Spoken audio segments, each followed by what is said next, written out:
24 सितंबर 2025। पहला पाठ एजरा का ग्रंथ, अध्याय 9, पद संख्याएं 5 से 9। मैं एजरा संध्याकालीन यज्ञ के समय तक अवाक बैठा रहा। तब मैं अपने विषाद की अवस्था से जागा। मेरा कुर्ता और मेरी चादर फटी हुई थी।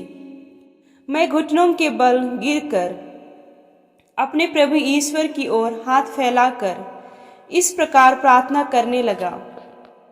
हे मेरी ईश्वर, मैं इतना लज्जित हूँ कि तेरी ओर दृष्टि लगाने का साहस नहीं हो रहा है, क्योंकि हम अपने पापों में डूब गए हैं और हमारा दोष आकाश छूने लगा है।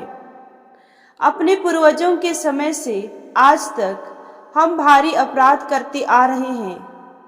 अपने पापों के कारण हमारे राजा और हमारे याजक विदेशी राजाओं के हाथ तलवार, निर्वासन, लूट और अपमान के हवाले कर दिए गए, जैसे कि आज हमारी दुर्गति है। अब हमारे प्रभु ईश्वर ने हम पर थोड़े समय के लिए दया प्रदर्शित की। उसने कुछ लोगों को निर्वासन से वापस बुलाया और हमें अपने पवित्र स्थान में शरण दी है।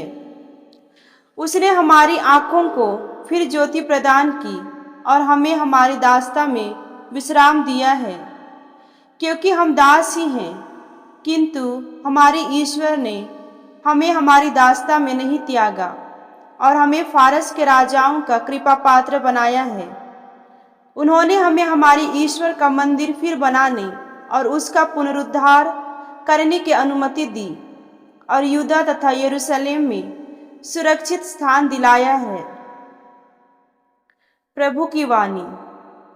संत लूकस के अनुसार पवित्र सुसमाचार, अध्याय 9, पद संख्याएं 1 से 6। यीशु ने 12 को बुलाकर उन्हें सब अवदूतों पर सामर्थ्य तथा अधिकार दिया और रोगों को दूर करने की शक्ति प्रदान की। तब यीशु ने उन्हें ईश्वर के राज्य का सुसमाचार सुनाने और बीमारों को चंगा करने भेजा। उन्होंने उनसे कहा, रास्ते के लिए कुछ भी न ले जाओ, न लाठी, न झोली, न रोटी, न रुपया। अपने लिए 2 कुर्ते भी न रखो। जिस घर में ठहरने जाओ, नगर से विदा होने तक वहीं रहो।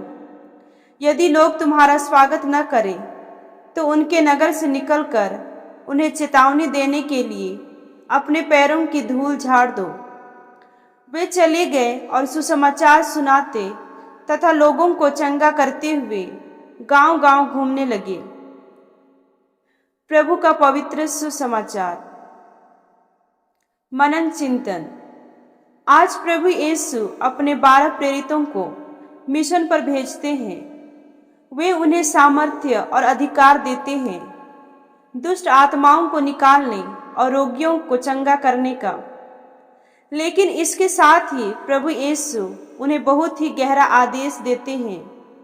रास्ते के लिए कुछ भी न ले जाओ, न लाठी, न झोली, न रोटी, न रुपया।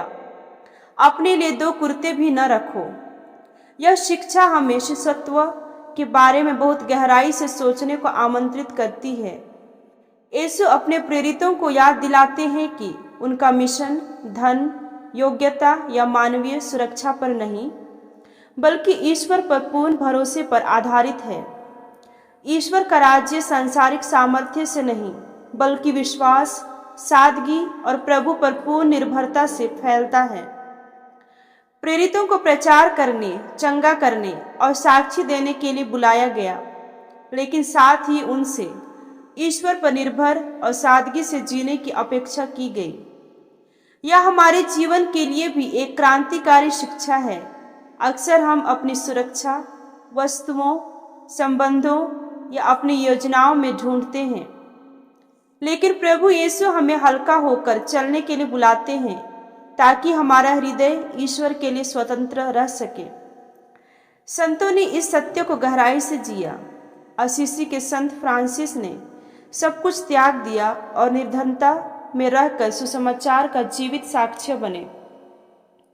संत मदर तेरेसा ने भी अपने लिए कुछ नहीं रखा, लेकिन लाखों लोगों को मसीह के प्रेम का अनुभव कराया। उनका जीवन हमें दिखाता है कि सच्ची शक्ति वस्तुओं में नहीं बल्कि ईश्वर पर निर्भर रहने में है। क्या मैं केवल ईश्वर पर भरोसा करता हूँ या अपनी संपत्ति, क्षमताओं और सुरक्षा पर अधिक निर्भर रहता हूँ?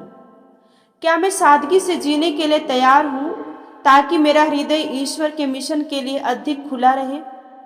क्या मैं उन लोगों का स्वागत और समर्थन करता हूँ जो प्रभु के नाम पर आते हैं, जैसे प्रेरित लोगों की आतिथ्य पर निर्भर थे? आइए आज हम यह कृपा मांगे कि हम भी सच्चे प्रेरित बन सकें, स्वतंत्र, सरल, प्रभु पर भरोसा करने वाले और संसार में चंगाई और सुसमाचार की खुशखबरी ले जाने वाले।